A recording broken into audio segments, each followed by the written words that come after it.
नमस्कार, मैं APM online classes से मनोज कुमार शास्त्री आप लोगों का पुनः स्वागत करता हूं।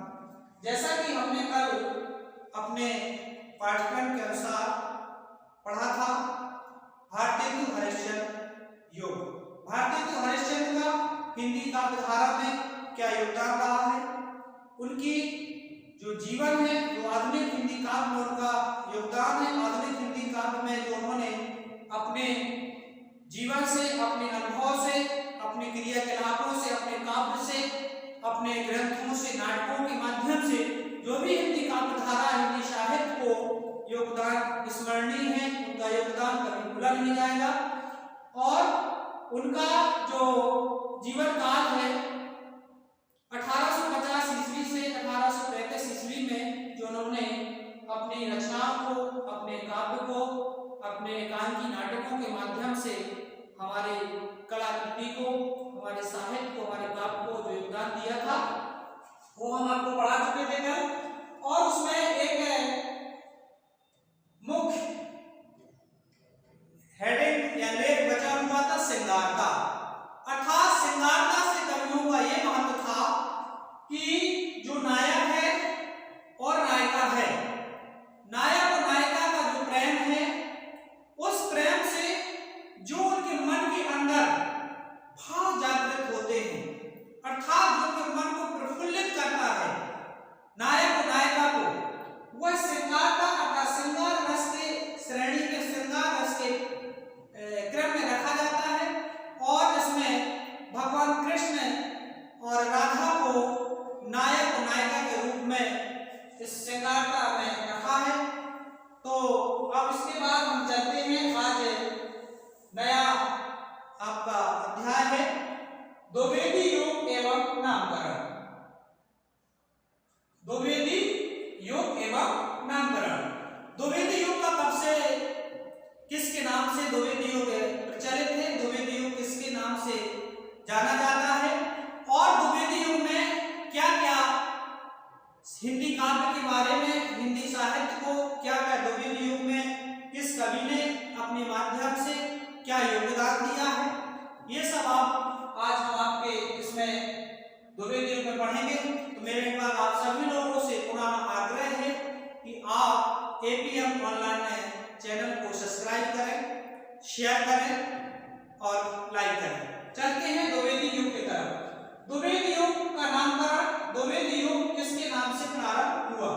तो द्विवेदी युग महावीर प्रसाद द्विवेदी के नाम से, महावीर प्रसाद द्विवेदी हिंदी साहित्य के, हिंदी काव्य धारा के एक बहुत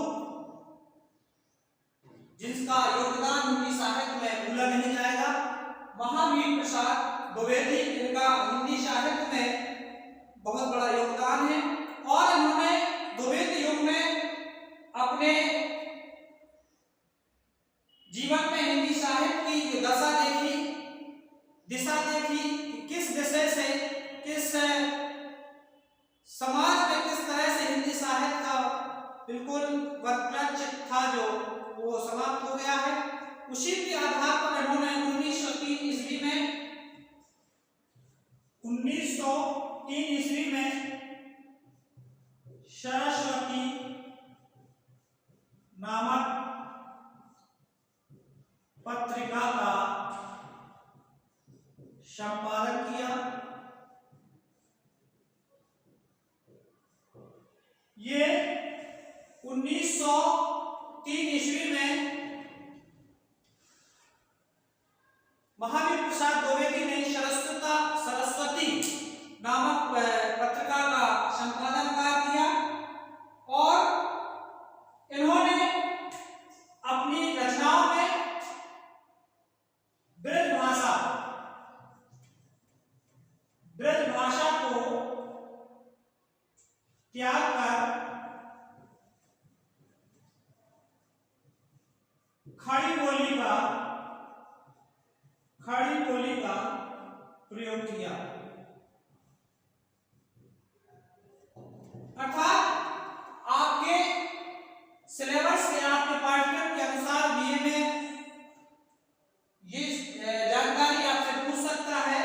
पेपर लेके आपके अगले कंपटीशन, अगली तैयारी के बारे में जो भी हमसे अच्छी जानकारी हो सकती है आपको कलेक्ट करके पढ़ाई जाती है। ये भी बहुत महत्वपूर्ण क्वेश्चन बनता है आपका प्रश्न में कि सरस्वती नामक पुस्तिका का संपादन किसने किया। तो 1903 ईस्वी में हमारे महावीर प्रसाद द्विवेदी ने 1903 ईस्वी में सरस्वती पत्रिका का संपादन किया और इनका हिंदी काव्य में, हिंदी साहित्य में खड़ी बोली का जो प्रयोग है इसको देखने को मिलता है। और इसके बाद आता है हिंदी नवजागरण, हिंदी नवजागरण एवं सरस्वती,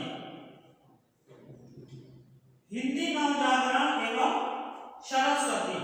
अर्थात हम कह सकते हैं कि स्वतंत्रता की प्रथम ज्वाला, स्वतंत्रता की प्रथम क्रांति 1857 ईस्वी में जब पहला स्वाधीनता के प्रति एक क्रांति उत्पन्न हुई, एक ज्वाला उत्पन्न हुई 1857 में। उस समय झांसी से महारानी लक्ष्मीबाई ने 1857 की क्रांति का जब प्रारंभ किया तो देखने को ये मिला कि हिंदी का जो वचन स्थापित था, जो हिंदी साहित्य का एक अपनी भाषा का, अपने संस्कृति का, अपनी विरासत का जो विलोप हो गया था, तो द्विवेदी जी ने हिंदी नवजागरण के माध्यम से जन जन को भावना तक, जन जन के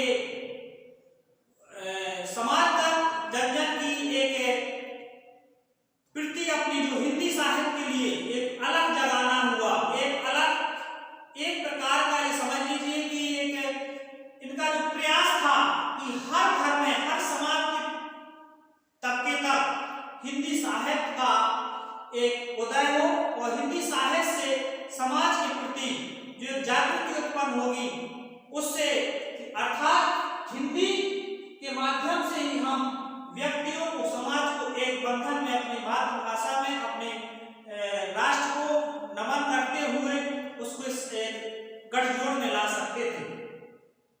और इसी में देखने को मिला कि डॉक्टर रामविलास शर्मा, डॉक्टर रामविलास शर्मा ने आगे चलकर हिंदी नवजागरण को एक नया नाम दिया। उस नाम को हिंदू जाति जागरण, हिंदू जाति जागरण के नाम से ये प्रचलित हुआ। और आगे चलकर 1900 से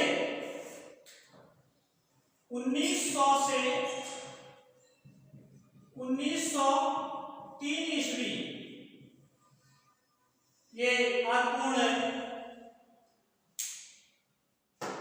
ईसा है, इसको याद रखें।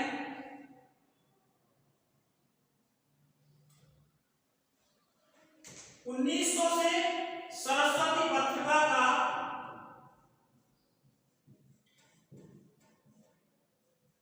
संपादन का प्रारंभ हुआ।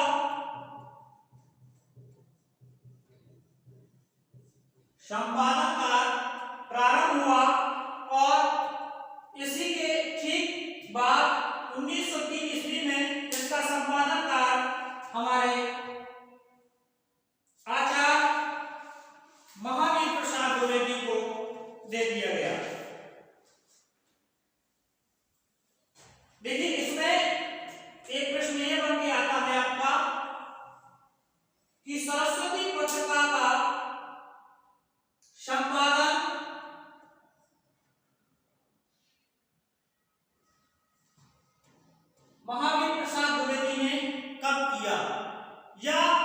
आपको ऑप्शन आ जाएंगे कि महावीर प्रसाद द्विवेदी ने सरस्वती पत्रिका का संपादन कब किया, तो आपको याद रखना है 1903 ईस्वी में।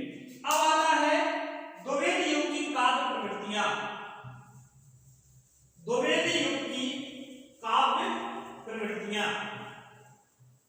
द्विवेदी युग में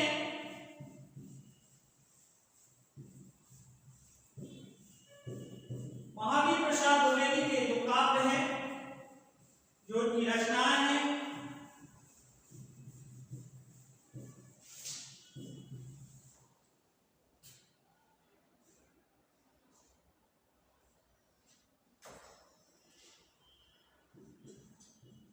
राष्ट्रीय भावना से देश प्रेम,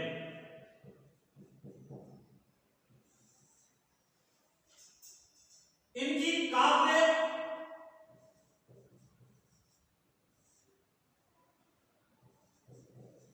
प्रवृत्तियां।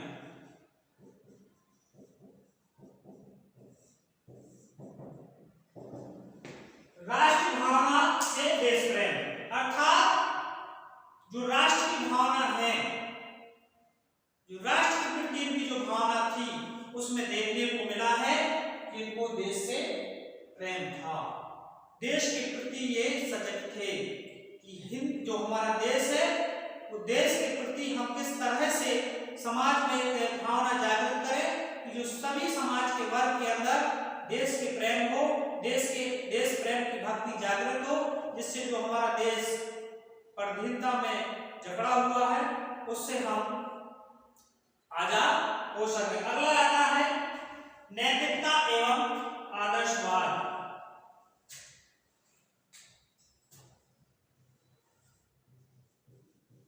नैतिकता एवं आदर्शवाद।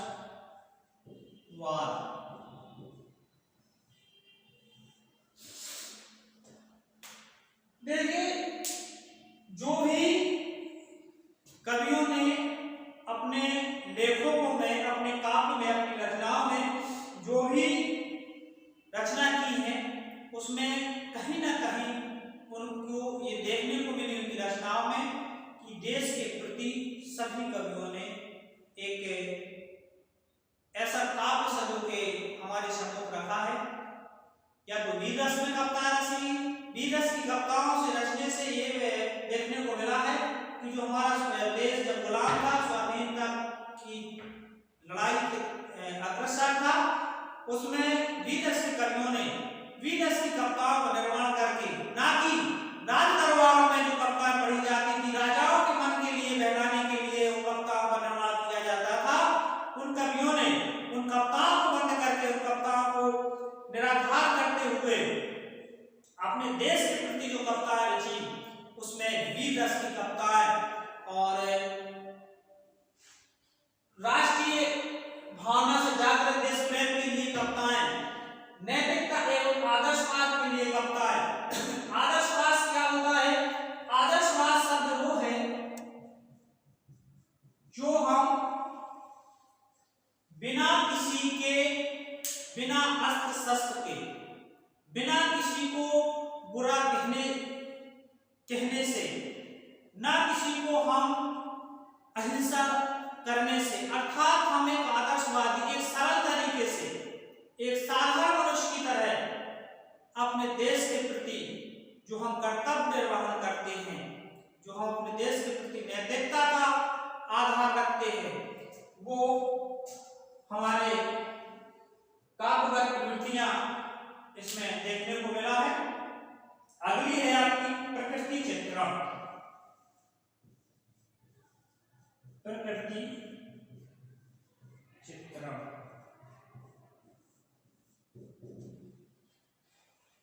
प्रकृति चित्रण में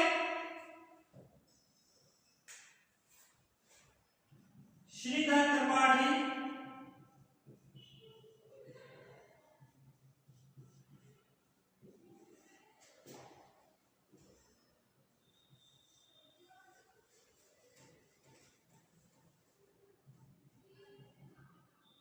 श्रीधर, ये त्रिपाठी, राम नरेश त्रिपाठी,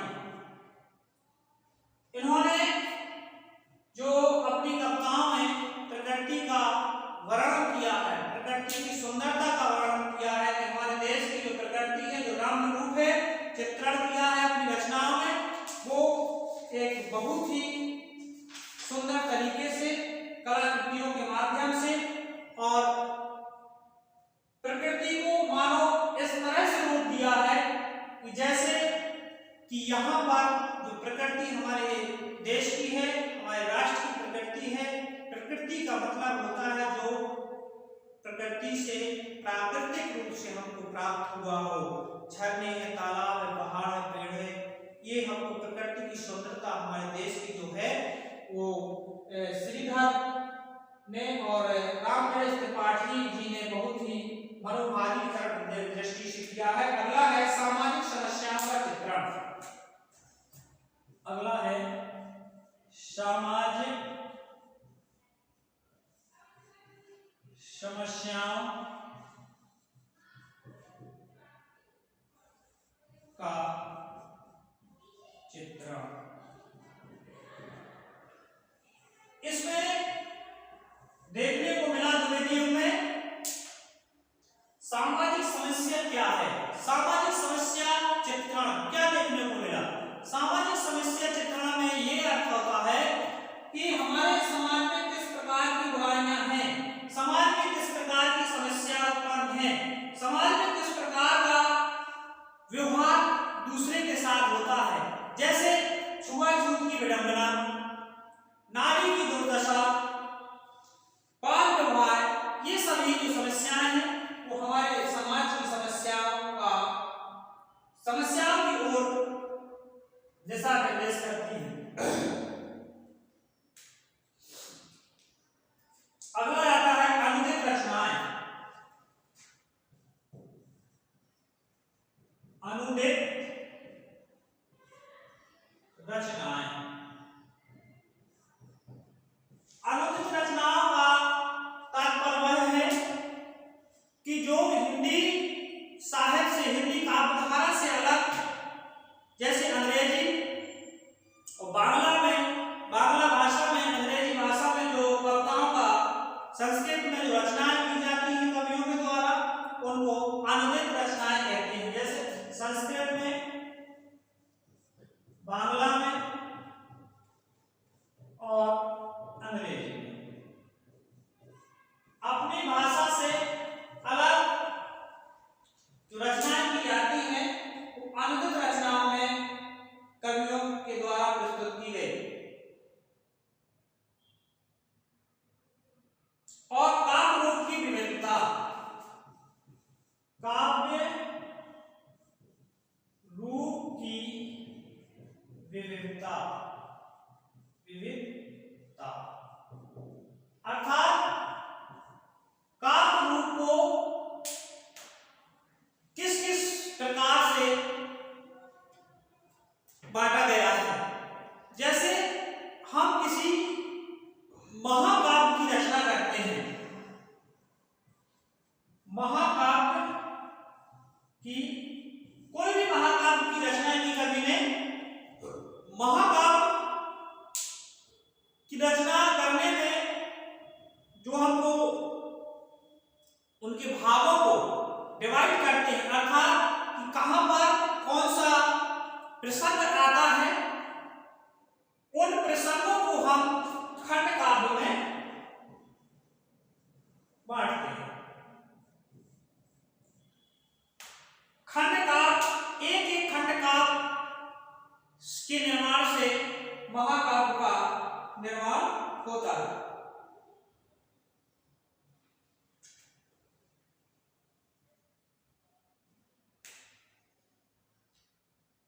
और अगला आता है काव्य की भाषा, द्विवेदी जी की काव्य की भाषा। तो आपको पहले बता चुके हैं कि द्विवेदी जी ने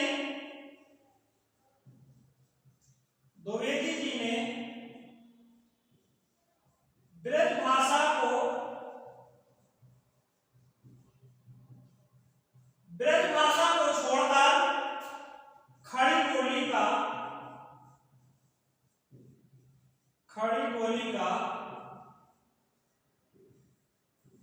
खड़ी बोली का प्रयोग अपनी काव्य धारा में या काव्य भाषा में खड़ी बोली का प्रयोग किया है।